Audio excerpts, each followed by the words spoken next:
Hello students. तो last video में हमने सर्कल का बेसिक और 10.1 थ्योरम की थी और उसका कंसेप्ट किया था। तो आज जैसा कि मैंने आपको प्रॉमिस किया था 10.2 थ्योरम और उसके कंसेप्ट बेस्ड कुछ सम लिख रही हूँ ताकि आपको अच्छे से समझ में आ जाए। ठीक है, तो स्टार्ट करते हैं आज का ये 10.2 थ्योरम। डेफिनेटली आज इस वीडियो को पूरा देखना, आपको ये कंसेप्ट ऐसा समझ में आएगा कि इसके बेस्ड अगर एक्स्ट्रा सम भी आ जाते हैं, कोई ऐसा सम जो आपने कभी नहीं देखा और उसके ऊपर 10.2 थ्योरम का कंसेप्ट लग रहा है, तो डेफिनेटली आप पूरा ठीक करके आओगे। तो इसे अच्छे से समझना। ठीक है, क्या है? The length of tangent drawn from an external point, यानी कि सर्कल के, कोई सर्कल है उसके एक्सटर्नल से दो टेंजेंट ड्रॉ की गई, length of from an external point. यहाँ पे टू नहीं लिखा है, एक्सटर्नल पॉइंट से जितने भी टेंजेंट ड्रॉ होती है। वैसे हम बेसिक में कर चुके हैं कि अगर कोई एक्सटर्नल पॉइंट है तो उससे सिर्फ दो ही टेंजेंट ड्रॉ की जा सकती हैं। लेकिन अभी हम कोशिश करते हैं कि यहाँ मान लो हम यहाँ से एक और टेंजेंट, लेकिन ये तो सेकेंड हो गई। अगर हम इसको ऐसे ले जाके ऐसे कर दें, क्या ये टेंजेंट है? ये तो कोई कर्व बन गया। तो मतलब ये कंसेप्ट हमारा बिल्कुल क्लियर है कि दो ही टेंजेंट ड्रॉ की जा सकती हैं किसी एक्सटर्नल पॉइंट से। तो यहाँ पे यही है कि एक्सटर्नल पॉइंट से जितनी भी टेंजेंट ड्रॉ की जा सकती हैं उनकी लेंथ इक्वल होनी चाहिए। ठीक है, अब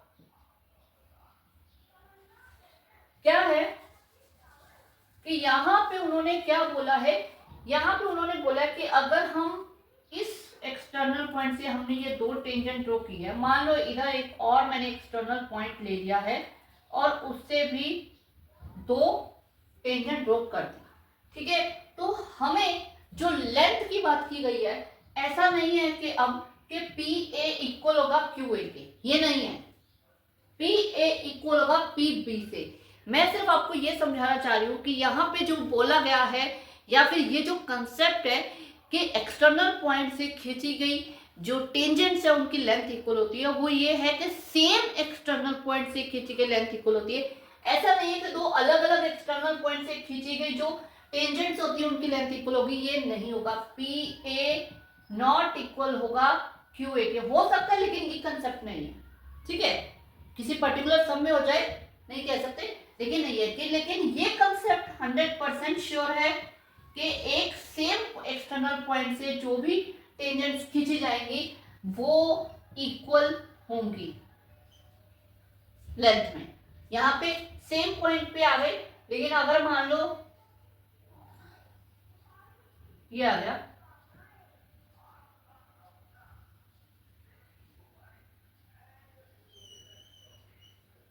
ये अलग अलग पॉइंट पे ये टच कर रहे हैं, तब भी इनकी लेंथ इक्वल होना कोई फैक्ट नहीं है।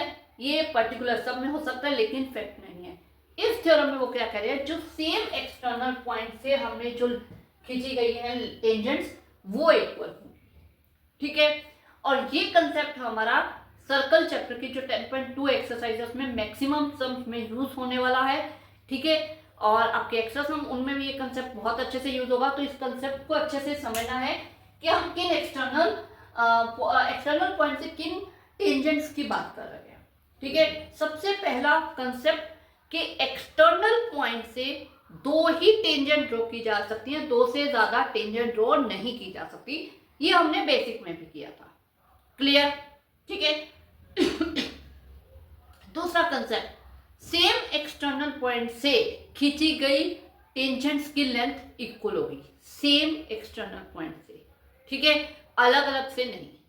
ओके, तो ये दो कंसेप्ट है जो कि आपको माइंड में रखने हैं और जो आपके यूज आएंगे। ठीक है, अभी हम इस थ्योरम को प्रूव करते हैं। प्रूफ क्या करना है कि ये जो दो टेंजेंट्स हमने ड्रॉ की है इनकी लेंथ इक्वल होगी, ये हम अभी प्रूफ करेंगे। कंसेप्ट यूज करेंगे लेकिन ये हम अभी प्रूफ करने वाले हैं। ठीक है, तो करते हैं।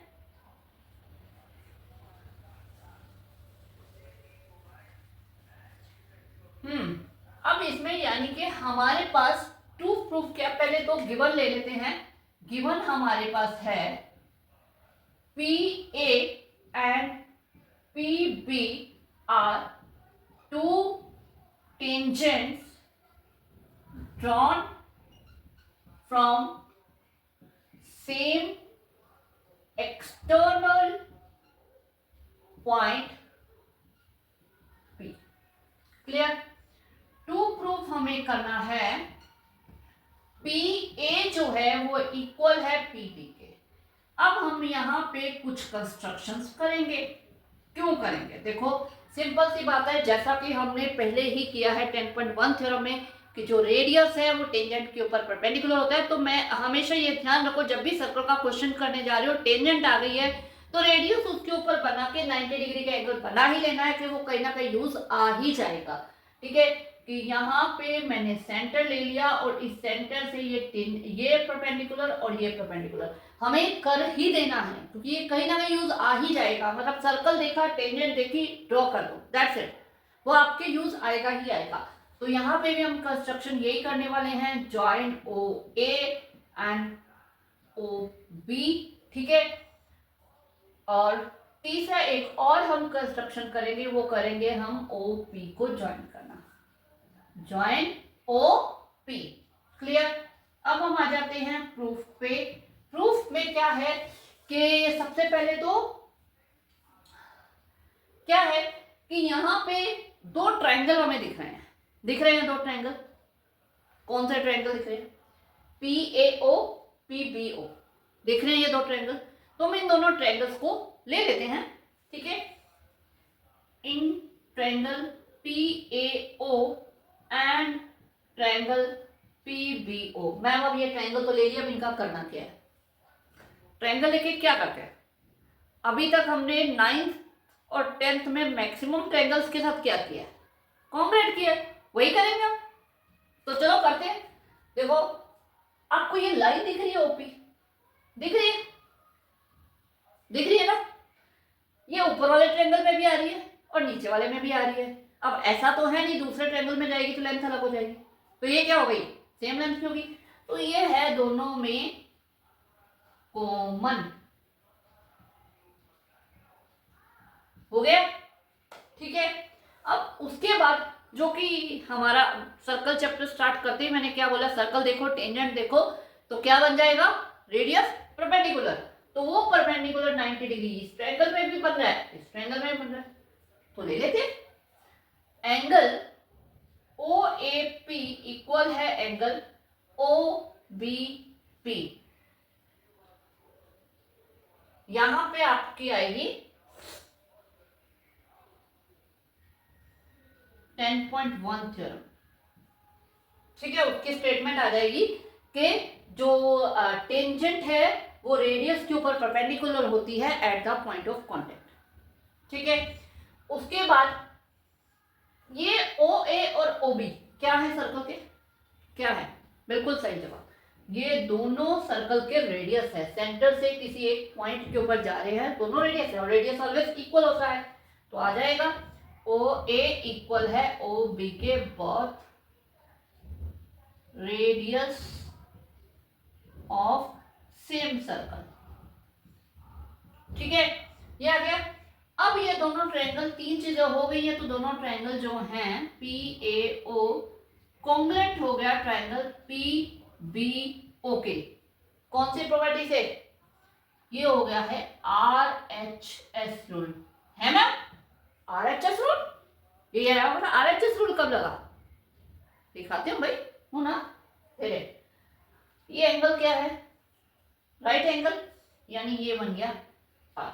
क्लियर? अब 90 के सामने, इधर भी 90 के सामने क्या है? हाइपोटेनियस। तो ये कॉमन हाइपोटेनियस है।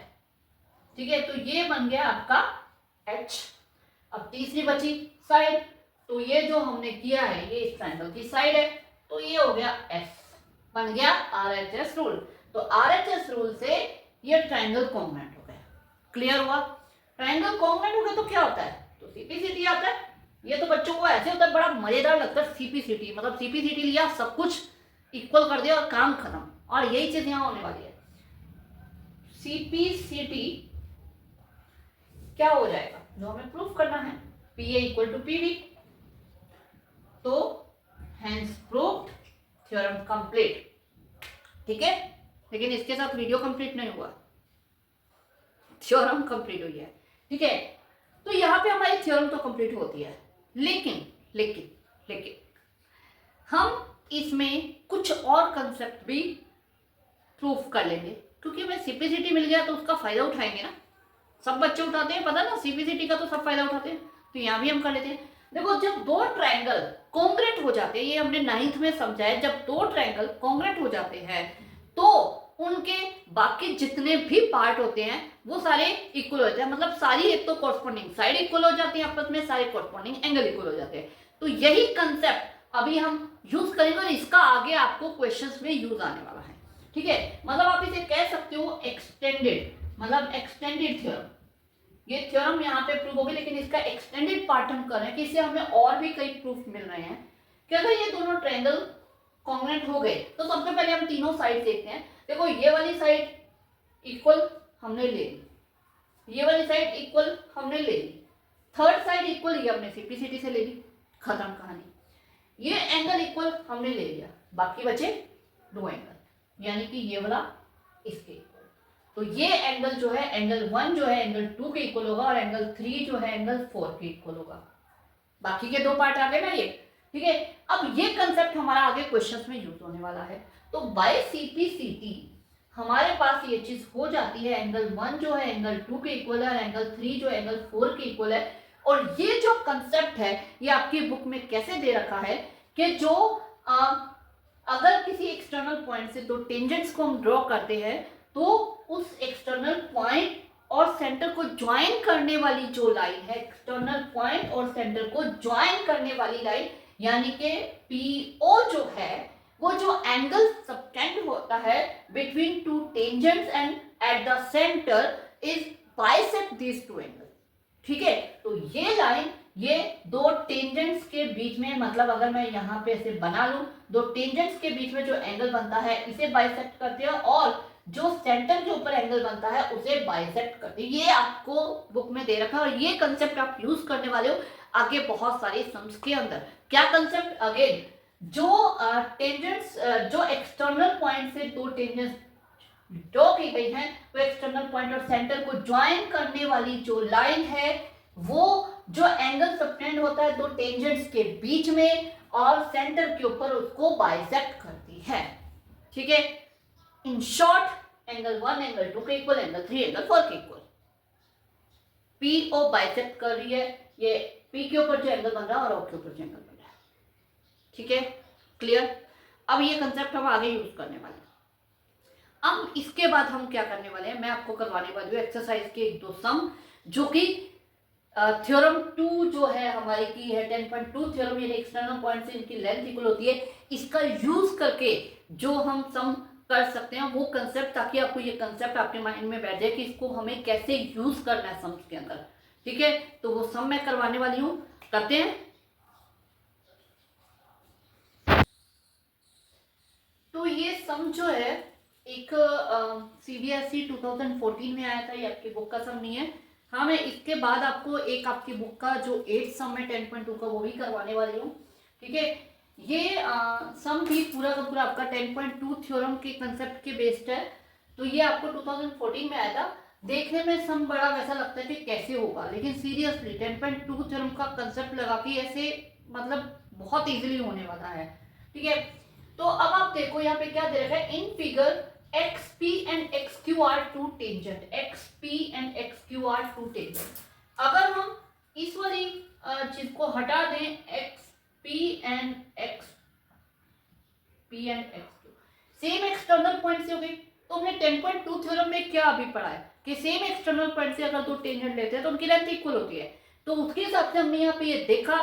तो सबसे पहले हम आगे क्वेश्चन बाद में रीड करेंगे, सबसे पहले हम इसी कंसेप्ट को ले लेते हैं, XP जो है वो इक्वल है XQ के। ठीक है, reason, tangent from same external point are equal in length. हमें पता है जो सेम एक्सटर्नल पॉइंट से होते हैं वो लेंथ में इक्वल होती है। ठीक है, अब आगे चलते हैं। To the circle with centre O, ठीक है, drawn from an external point X, clear है।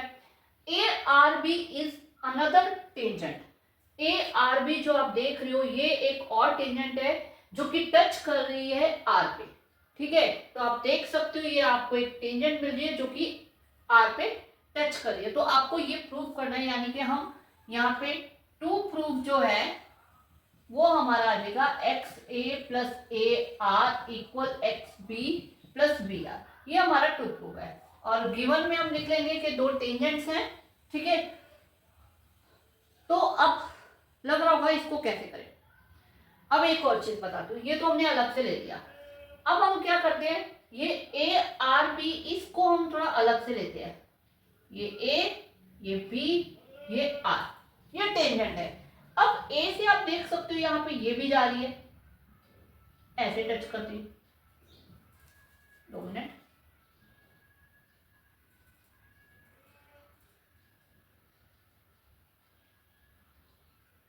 ये ए पी एंड आर कुछ ऐसा दिख रहा है। अगर हम पीछे वाला, अगर मैं इस पार्ट को छुपा लूं तो आपको दिख रहा है ए एक्सटर्नल पॉइंट से ये ए आर और ए पी भी सेम एक्सटर्नल पॉइंट से टेंजेंट दिख रही है, दिख रही है। सेम इसी तरह बी से हमें सेम दिख रही है, दिख रही है। तो अभी हमने क्या किया, सेम एक्सटर्नल पॉइंट से आ रही टेंजेंट लेंथ में इक्वल होती है, तो उसी कंसेप्ट से ये भी इक्वल आ गई। The tangent from point A हमारी आ जाएगी ए पी जो है वो इक्वल आ जाएगी ए आर के, और इसी तरह जो A B same tangent from point B, ये आ जाएंगी बी आर जो है वो इक्वल आ जाएगा बी क्यू के, क्लियर है, ठीक है। अब इतना सब कुछ हमने लिख दिया, मतलब हमने कंसेप्ट सिंपल है कि अगर आपकी सेम एक्सटर्नल, ये एक्सटर्नल पॉइंट से दे रखी थी तो इनकी हमने इक्वल ले ली। अब यहाँ पे अगर हम इसको छुपा ले तो आप देख सकते हो ए पी और ए आर इक्वल आ रही है, क्योंकि same external point, same B R is equal to B Q R है, सेम एक्सटर्नल पॉइंट से आ रहा है, ठीक है। अब ये तो हमें समझ में आ गया। अब क्या है, जो ये एक्स पी है, एक्स पी, जो ये एक्स पी है इसे हम आप देख सकते हो X A plus A P लिख सकते हैं, देख सकते हो X A plus A P, मतलब कोई फर्क पड़ेगा, एक्स पी को X A plus A P एक ही बात है, तो हम यहाँ पे इसे X A plus A P लिख देते हैं। सेम एक्स क्यू को X B plus Q B लिख देते हैं,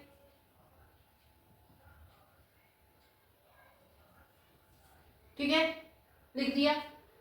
अब इसे हम मान लेते हैं 1, ठीक है, इसे हम 2 मान लेते हैं और इसे हम 3 मान लेते हैं।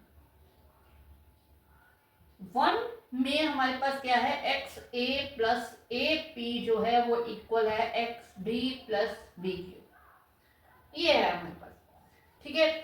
अब 2 में हमें ए पी क्या दे रखा है, ए आर के इक्वल दे रखा है, यही हमने लिया था, ए पी ए आर के इक्वल। तो इसे हम क्या यहाँ पे पुट कर सकते हैं, कर देते हैं एक्स ए, मतलब ए पी की जगह हम ए आर लिख देते, दोनों इक्वल ही तो है, तो ए पी की जगह मैंने यहाँ पे ए आर लिख दिया। अब 3 पे जाते हैं, B R is equal to B Q है, तो बी क्यू की जगह बी आर अगर हम यहाँ पे लिख दे तो कोई दिक्कत नहीं, ठीक है। जब दोनों इक्वल दे रखे हैं, मतलब अगर ए पी 5 है तो ए पी 5 है, तो अगर ये 4 है तो ये भी 4 है, तो मतलब दोनों इक्वल दे रखे हैं, तो हम उसकी जगह पे पुट कर सकते हैं। तो हम यहाँ पे पुट कर देते हैं बी आर, यहाँ पे हम इसका रीजन लिख देते हैं फ्रॉम 2 and 3, ठीक है। अब ये जो चीज है ना, अब आप जरा 2 प्रूफ पे जाके देखो कि आपको क्या प्रूफ करना था, कुछ सेम कुछ नहीं, सारा सेम है, तो ये हमने प्रूफ करना था। आया, कुछ भी नहीं किया, सिर्फ हमने 10.2 का कंसेप्ट लगाया। पहले हमें एक्स से 2 टेंजेंट दिखी, हमने उनकी लेंथ इक्वल ले ली और उसको काट दिया। फिर हमें ए से 2 टेंजेंट दिखी, हमने उन दोनों की लेंथ इक्वल ले ली। फिर हमें बी से 2 टेंजेंट दिखी, उन दोनों की लेंथ इक्वल ले ली। फिर उनको क्या कहते हैं, बस पुट कर दिया और हमारा आंसर आ गया, मतलब हमारा प्रूव हो गया। कितना इजी सा, हमें बच्चे देख के डर जाते हैं, ठीक है।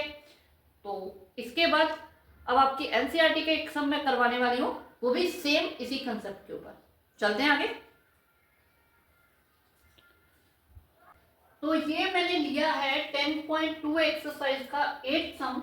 इसमें क्या दे रखा है, quadrilateral ABCD drawn to circumscribe. Circumscribe क्या होता है, सर्कल के ऊपर जो होता है, मतलब सर्कल उसके अंदर होगा, ठीक है। सर्कमस्क्राइब सर्कल मतलब एक आपको ये क्वाड्रिलेटर दे रखा है, कोई पैरेललोग्राम कोई आपको डिफाइन नहीं किया कौन सा क्वाड्रिलेटर है, लेकिन ये एक क्वाड्रिलेटर है, ठीक है।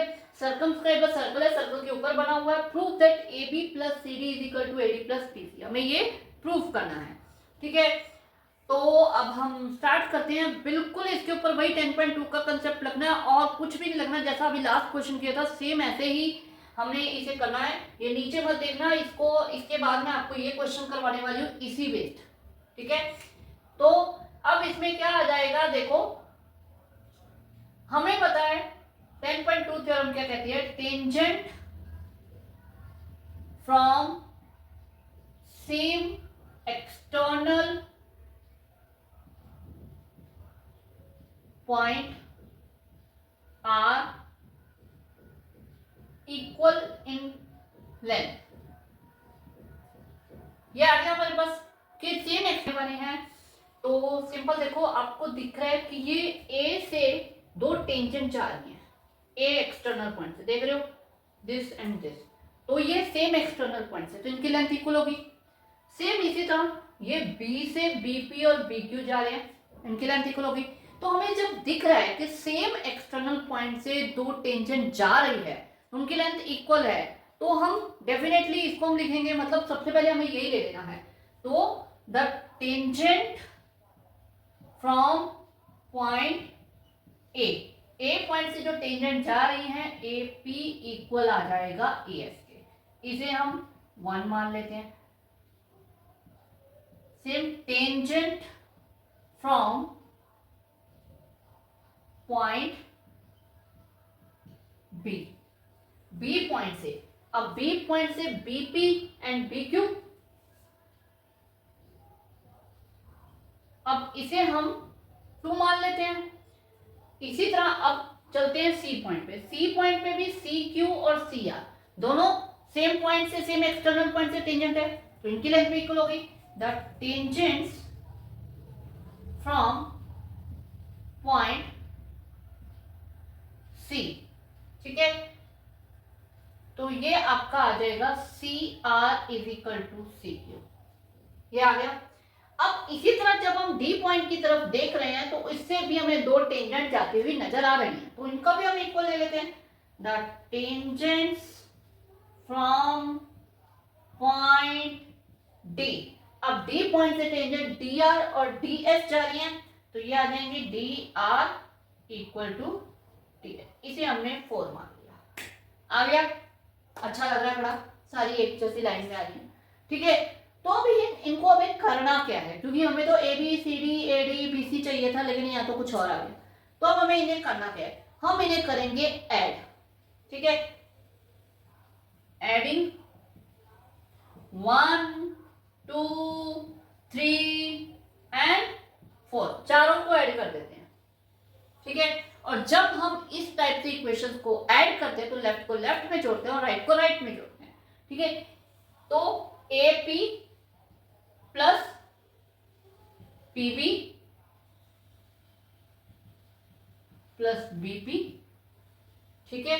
इसी तरह C R plus D R, ये मैंने सारे लेफ्ट वाले ऐड कर दिए। अब राइट वाले जाते हैं, A S B Q C Q and D S, ठीक है। तो आप देख सकते हो एपी और बीपी, ये दोनों एपी एंड बीपी, ये दोनों को अगर हम ऐड कर देते हैं, एपी एंड पीबी इन दोनों को ऐड कर देते तो ये बन जाएगा एबी, ठीक है। अब आप एक चीज को समझना, जो चीज मैंने पहले नहीं बताई, कि मैंने यहाँ पे जब ये पॉइंट्स लिए थे तो मैंने कुछ इस ढंग से लिए थे कि आपके ये ए बी सी डी ये सब एक साइड में आके बन जाए, कि मतलब मुझे पता है एपी और दिख रहा है, एपी और पीबी को मिला के एबी बन रहा है, तो मैंने एपी और पीबी को सेम साइड में लिया, ठीक है। इसी तरह B Q and C Q को मिला के हमारा BC बन रहा है, तो मैंने ये BQ हमारा इधर आ गया था, तो मैंने जब C पॉइंट लिया तो CR को मैंने इस साइड लिया और CQ को इधर लिया ताकि ये दोनों एक साथ हो जाए। ठीक है, तो ये हमें पहले से ध्यान में रखना है।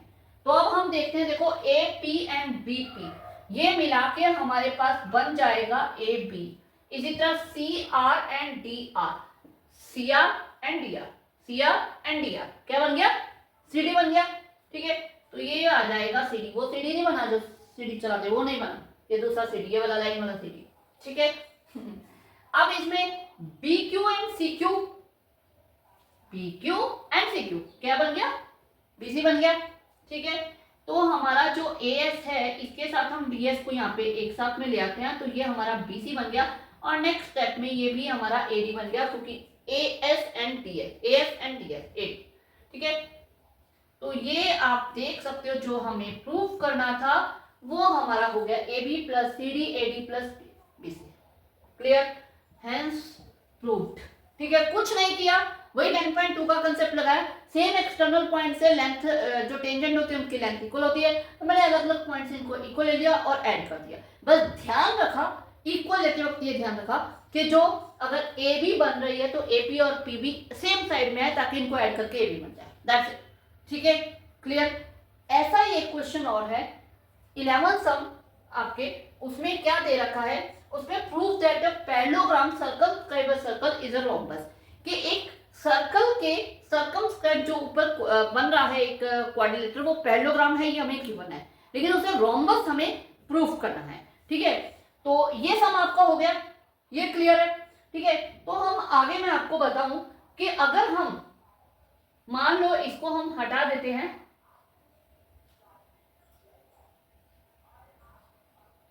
ये अगर मैं मान लूं कि ABCD एक पैरेललोग्राम है, ABCD एक पैरेललोग्राम है, अगर ABCD पैरेललोग्राम है तो जो ऑपोजिट साइड पैरेललोग्राम की इक्वल होती है, तो AB जो है वो इक्वल आ जाएगी, AB जो है वो इक्वल आ जाएगी CD के।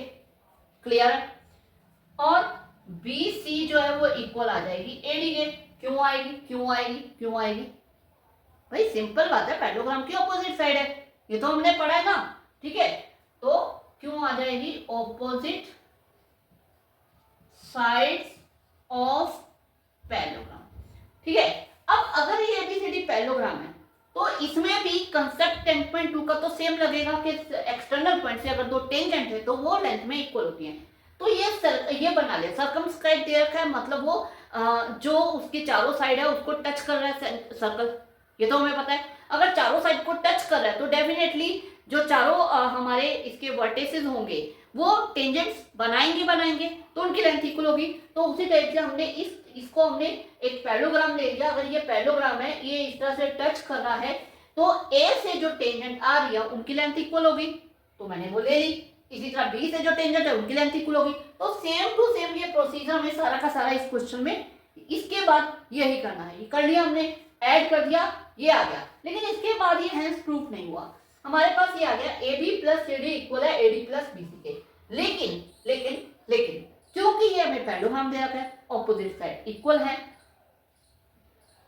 Parallelogram opposite side of parallelogram equal है, तो AB CD के इक्वल है, BC AD के इक्वल है, तो इसे हम यहाँ पे पुट कर देते हैं, प्रूफ नहीं पुट कर देते हैं, मतलब AB प्लस AB ले लेते हैं, AB प्लस AB ले लेते हैं, मतलब मैंने CD को AB ले लिया। ठीक है, और सेम उसी तरह AD को मैं BC ले लेती हूँ। ठीक है, क्योंकि ये दोनों इक्वल है, गिवन है। ठीक है, तो ये बन गया 2AB और ये आ जाएगा 2BC, और 2 से 2 अगर हम काट दें तो AB is equal to BC आ जाएगा। अब AB BC के इक्वल है, बट हमें पता है जो AB है वो CD के इक्वल, CD जो है वो AB के इक्वल है। अब AB BC के इक्वल है, लेकिन हमें ये भी पता है BC जो है वो AD के इक्वल है, पता है हमें। ठीक है, ये दोनों इक्वल है, ये दोनों इनके इक्वल है, तो चारों साइड इक्वल आ गई तो क्या होता है? रोम्बस। तो therefore ABCD is a rhombus. Clear हुआ? तो आपका 8 और 11 सम में पहला तो कंसेप्ट ये यूज होना है कि जो आपका जो एक्सटर्नल पॉइंट से दो अगर आपकी टेंजेंट जाती हैं तो उनका लेंथ इक्वल है, वो कंसेप्ट हम यूज करके इन दोनों को प्रूव करेंगे। ठीक है, क्लियर, समझ में आया कैसे सम करने हैं, इजी लगने लगा ना। ठीक है, तो अब इसके बाद जो सर्कल का पार्ट आएगा उसमें मैं सर्कल के 10.1 एक्सरसाइज करवाने वाली हूँ और 10.2 एक्सरसाइज की सम करवाने वाली हूँ।